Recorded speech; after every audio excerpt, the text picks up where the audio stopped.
Hello there, Arcade Bookshoppers. I'm coming to you today to present the rest of the wonderful people that I met at the 3Rivers Comicon this year.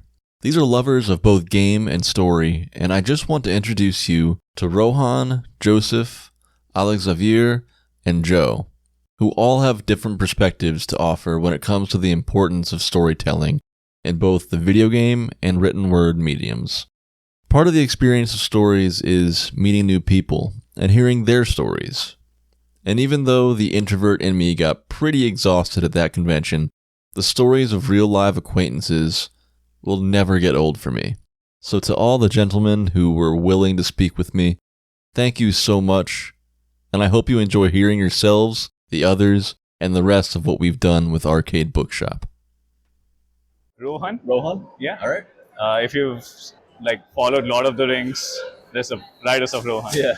Okay. Cool. What's your favorite memory around video games? So when I was a kid, we had these games on a keyboard and a cassette. You put a cassette on it and it had like 50 games. Okay. Mostly it was Mario, baseball, Contra. I don't know. Yeah. You know what Contra is? Yeah. I was bad at it, but it was fun. I only really got into gaming later in life though. Okay. Like when I got my own console. Do you have a favorite story in a video game? Yeah, I think the two games which come to mind are Witcher 3.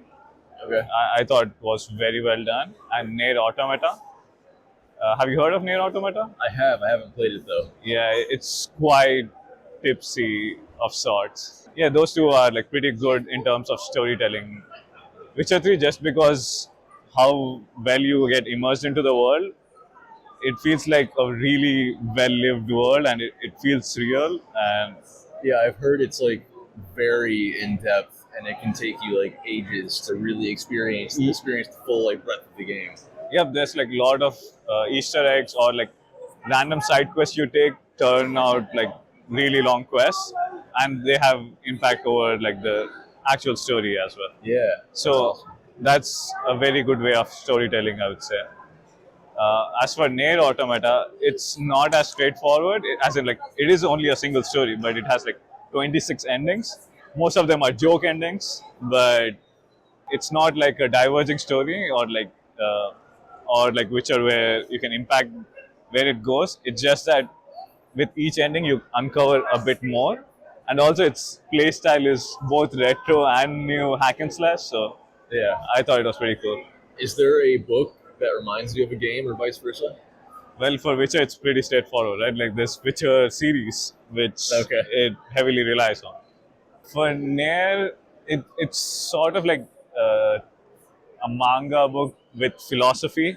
So for like Eastern comics, like Western comics tend to like spiral out or like have multiple creators, so they don't have a coherent storyline. But when it comes to Eastern comics, it's usually like one author who's has a vision and executes them. So it has that sort of feel with a lot of philosophy in it. Like they actively quote Nietzsche, Kant, and like other great philosophers within the storyline. And like some of the characters are even named like that. So those books like Thou Art Zarathustra, I think that's the Nietzsche's book. So things like that. It does surprisingly remind me of philosophy books. That's awesome. That's right up my alley. Yeah. Joseph Groves. All right. Nice to meet you. So, tell me about a video game that reminds you of a book. All right, so mine's going to be very straightforward. I've read the book and played the video game. I played at least 80% of the video game, then watched the playthrough. This was Tom Clancy's Hawks. It really got me into like the whole idea of like a corporation. You can just go around, buy military stuff, and be an army. And then a couple years go by, I'm in the Goodwill. I'm like, oh, it's a book. So I pick it up. Take me like 3 months to read it all the way through. It ends up having like a better story than the actual video game. But what I liked that was different between the book and the video game is that the book put actual characters in it and took the concept and like ran with it and like showed like, oh, we're a corporation, but we bought the other corporations. Now you both work for us, even though you're about to kill each other. And then and you don't get any of that in the video game. It's like, this is a first-person shooter, you're flying a plane, you're doing this. Right. And then the book is just like, oh, here's a character dimension. Also, we're going to go into a couple more layers on the topic and everything. Do you feel like that got you to do any more reading in addition to that one? Oh, yeah, that definitely. I tried to write multiple college papers on the topic. Especially when Call of Duty, the Advanced Warfare came out. I was like, oh, yeah, I'm definitely going in line waiting for that. And then they had the whole, like, commercial that was, like, informative, a little bit stripped down, a little bit, like, biased, but, like, it did beg the question, is this the way for the world to go? Is this, like, the future? So that got me to read books by, like, P.W. Singer, who was one of the people that they cited for the Call of Duty game. And then I fast forward about last year, I listened to Sean McFate's book on, like, what should the future of military be? And one of them is like, oh, instead of having a private military, we should have a foreign legion. That way it's not exactly out there, like, they're doing their own thing. We have a little bit of political sway because we're funding them. We fund them directly. But he also pointed out that since these companies now exist, and that they've always existed, they've always been these political wild cards. But now that it's like they're multinational corporations, any rich billionaire can go out and basically purchase a subscription for them. Yeah. So now it's like his prediction is, oh, mercenaries have made a comeback. State militaries aren't really, like, relevant. And in the future, near future, it's going to be feudalism again.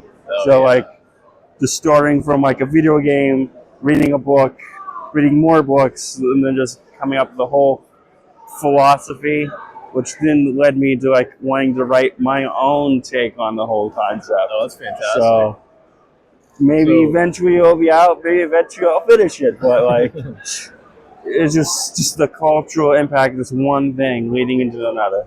So tell me, why do you think stories are important to be told? Well, same thing that I took up history as my teaching subject.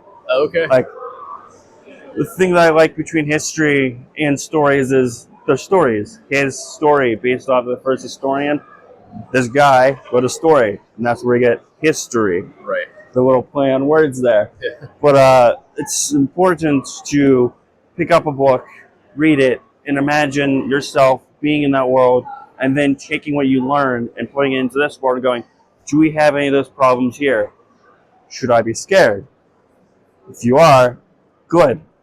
That means you're on the right track to help fix the problem. If a book like that doesn't scare you, then you're probably must be part of the problem. But this is the same thing in history. If you go back and, like, just World War II, World War I, like any, like, the big key points of history, they're just like, oh, an evil dude built an army and tried to take over the world. That's, like, basically the plot of every, like, war book. Right. Every video game. But it's still the same lesson. If this disturbs you, that means we need to make a change. And stories are really, even video games are a really good way to put that, like, blatantly in your face, see these choices, see these characters, connect with the problem, find a solution. Even though, like, the video game Hawks wasn't, like, as character driven, but it took you, it put you in that pilot seat. It showed you what the problem was. Was the solution at the end the right problem? We don't know. It's not part of our world, but it's based on our world. Alexavier. So you're talking about Spider-Man. I was talking about Spider-Man, yes. So pretty much I've been playing games probably since I was a kid, but never really had that deep engagement with a game. And I think, like, the first game that I got really engaged with was probably Spider-Man first PlayStation game the new games. And I don't know, that's how I got more into going to, this is my first convention, by the way, but getting more interested into comics and superheroes. Is there something about those stories that, like, pulls you in personally, like you connect with? I don't know. I don't think so. it's a Like word an that is so escapism thing? different than mine that I guess that might be why, in the sense that it's something that I don't live at all. Big city, fighting people, I guess. That it's good to have a fantasy place to go to, I guess. My name is Joe. All right, nice to meet you, Joe. Nice to meet you. Can you tell me what your favorite story in a video game is and why? I think for any of the video games we played, I think any sort of redemption arc I'm always a fan of, or when things go terribly wrong. One of my favorite book series that I've actually started to put into like I'm a DM, a dungeon master, so is the Expanse series. And one of the major aspects, spoilers for later in the series, is that they just drop a bunch of rocks on Earth. And it's just enough to completely change everything. And I love when the characters who have the goals of like, I'm going to fix my kingdom, I'm going to stop the bad guy and, defeat the dragon, yada, yada, yada, the classic stuff. And then something so cataclysmic happens that the thing that they've been fighting over is meaningless. Because I find when a character actually has to think about, hey, what am I going to do if I can't do that thing? If I can't kill that dragon, because the dragon doesn't exist anymore, who am I? And so I always find those stories very compelling for any type of video game, for any sort of thing where the player and the character are completely uprooted and they have to make something new with their lives. Why are stories important to you? Why are those stories important to me? Or? Yeah, or any story. I'd say that life is, you can't predict what's actually going to happen with it. And I'd say that any of those stories is about control. And the reality of life is you don't necessarily have control. You make with what you got.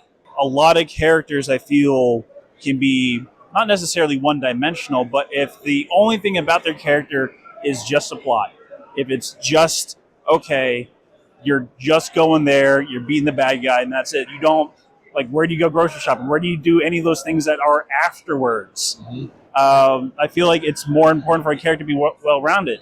If their goal is just revenge, and somehow they survive the story, because a lot of times revenge stories ends up with the main character dying or not completing it, it's just, what do you do afterwards? Right. And that's the most important part, is because we try to view things in just like a little bottle.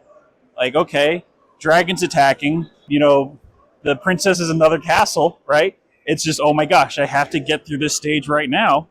But just like, well, what if you can't? What if it turns out that the princess that was always in the other castle didn't want to go with you in the first place and you've been stalking them the whole time? What if the dragon is actually there because, maybe you are on their land? Who knows? I can't really, there's a whole bunch of games I can think of, but just the main thing is that a character's story should never be predictable. It should never be that you can read the first chapter of a book and see where it's going and know exactly how it's going to end. Mm-hmm. Because then I feel like that's not a compelling story. And so any book series that works with that, where the ending is completely different and more unique than just the back little synopsis, I think it's phenomenal. There's a movie called Seven Psychopaths, and they joke about how they want to do a big gunfight in the desert and how it's going to be really cinematic and all that stuff. But the real thing is just these guys dealing with trauma and everything else there in the desert. There's a shootout that happens later, of course, but it's mainly just people recognizing and going through trauma and working out their own emotional baggage. So that's what I say.